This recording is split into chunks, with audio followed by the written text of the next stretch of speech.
Hello there, Drew Hanish of Whiskey Lore, and time for a Match Up Monday. And today I am doing a tasting of two different Scotch whiskies. One that comes from Arran, which is an island that if you're heading down the Kintyre Peninsula, you will find on one side Islay and Jura, and on the other side you'll find the Isle of Arran.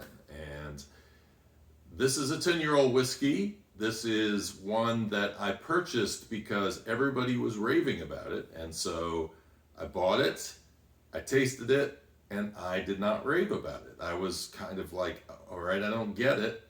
What's the deal with this? It wasn't really hitting me the way that I had hoped that it would. So we're calling this the Underdogs tasting here today because my opinion has changed on Arran, and now I'm going to be doing a tasting on the Glenfarclas 12. And that's another whiskey that when I came home, I was like, I need to find a bottle of that. Found a bottle of it, then I tasted it, and I was like, okay, I'm not sure what I really was expecting out of this, but for some reason it's not meeting my expectations. Well, over time, things change. Sometimes air gets in the bottle, whatever it may be. Maybe it's a frame of mind that you're in. It's one of the dangerous things about doing these little matchup Mondays is that when you put two whiskeys against each other, if one clearly is the one that you're more in the mood for at that particular moment, you're going to probably give the edge to it. So, hey, here we go. I'm going to see how this all works out with these two. Like I say, sort of the underdog competition here.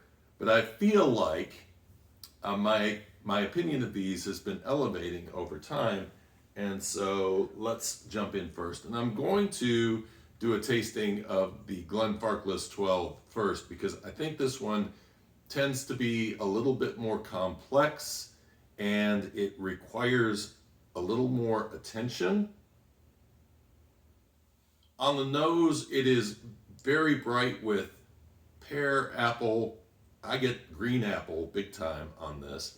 And then I also pull in some melon in there, which is interesting. There's a little pepper note that comes in. I don't often detect pepper on the nose that much, but I do get it here, along with some caramel coming in as well. And this is a whiskey that natural color, oozes sweetness, body, sherry, long, flavorsome, spices, so on and so forth. So there you go. The hype is real. Distributed by Sazerac. All right. Before I taste it, I am going to come over to this one. Now this is 43%. This is 46%. Both single malts. And now the nose is lighter on this. This is really interesting because when I was doing a pre-tasting and nosing of these the other day, it came up that it was the other way around. I started with the Arran, and then all of a sudden I came over to the Glenfarclas, and I'm like, oh, it's kind of a weaker nose. So I guess what happens is, again, the Great Reset. Yeah, there you go. That is really weird how that works. Smell the hand, reset the nostrils. If you go to Macallan and do a tasting, they have coffee beans on the table for you to sniff. So that's the way to go too. But you carry your arm with you everywhere you go, hopefully. So that's a good way to go. So yeah, now I'm pulling out, I get a lot of fruit notes on this. I get the citrusy lemon coming through. Get a little orange and vanilla coming in. Not necessarily a creamsicle kind of a smell, although that's what I would think with vanilla and orange together, because I think the lemon tends to stand out a little bit more. All right, I'm going to give this one the first tasting.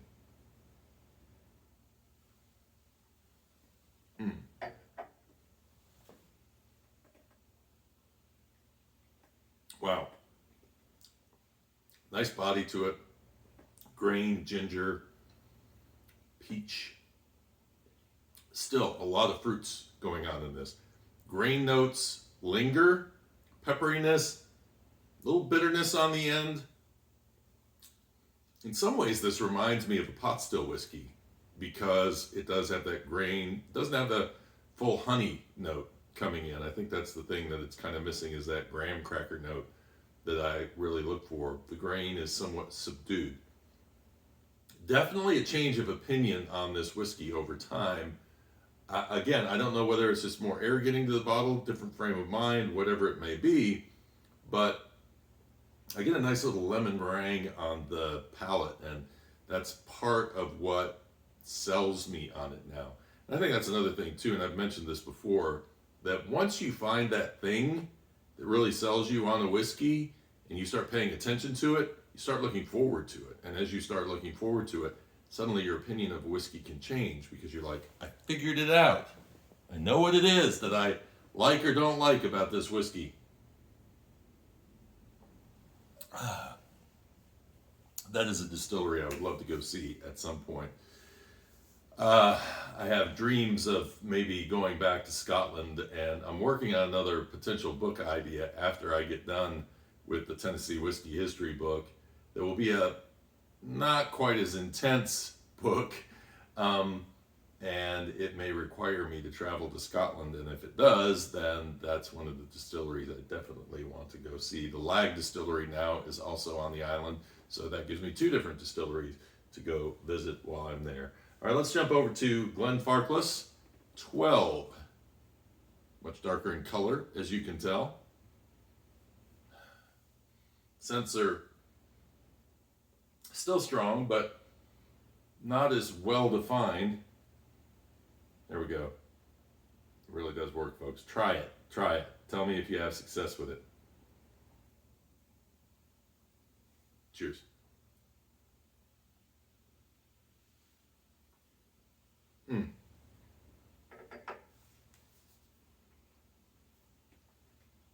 It is a darker whiskey on the palate. It's a little more earthy, actually. I get honey and apricot, some grain notes coming through,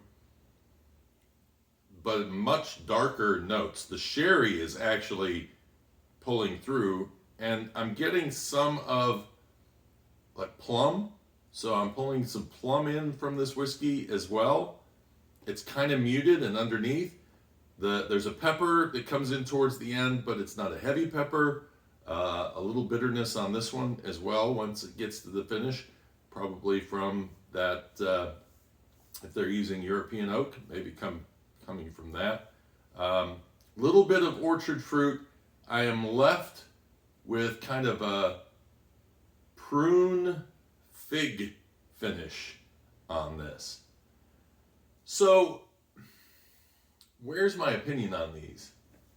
Well, it's definitely elevated from where it's been. I mean, I do like both of these whiskeys. I'm saying if you want the brighter fruit notes, you're going to go with the Arran. If you're looking for something that's got more of, it's not, I think what disappoints me about the Glenfarclas is that I expect it being a Speyside whiskey. I mean, it's listed as a Highland, and it is a ways off the Spey River, but it's still in that general area. Is that, in a way, I think I'm kind of looking for more of the brighter notes, or if I'm going to get the Oloroso, I'm going to be getting a heavy impact of those sherry flavors, and they're very light. You have to go look for them. But then towards the end, like I say, on the palate, all of a sudden that prune, dark fruit note really does hang around on the palate. So it's just a different drinking experience. And it's one of those where I think you got to be in the mood for it. You can't say, okay, I'm having a Glendronach, now I'm going to have a Glenfarclas. I would start with the Glenfarclas, then I would move to the Glendronach, because the Glendronach is more defined in terms of those sherry notes. This one you need to kind of dig into a little bit more and kind of feel out those different flavors. What's your experience with these two whiskeys? I saw a message the other day about, and I forgot to write down who it was that actually made the comment, but about knowing which one of these two that they were going to like. And then all of a sudden they got nervous because I'm like, I hope I don't pick the wrong one or say something wrong about the one that's really enjoyed. But there's nothing wrong with either of these two whiskeys. It's just a matter of what you're in the mood for at a particular moment. They are both really good whiskeys. They just have distinct personalities that probably fit when you're in one mood or you're in another. What do you guys think? Leave your messages below. Love to hear your feedback. Give me a like if you enjoyed these videos, and subscribe if you want to watch more of these down the road. Feel free to also jump on Patreon if you want to hear my Tennessee Whiskey History book. It is online now in rough draft form for you to be able to hear before everybody else gets to read it. Then it is patreon.com/whiskey-lore. And until next time, cheers and Slainte.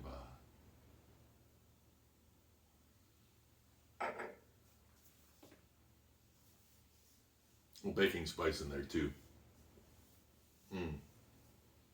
Yes, the sherry, bigger mouthful, sherry note's starting to pull out even more. A little saccharine note there towards the end. And then interesting grain coming in. I'm learning to take bigger mouthfuls and work it on the side when there is a whiskey that seems to be hard for me to define. And it's really working with that Glenfarclas.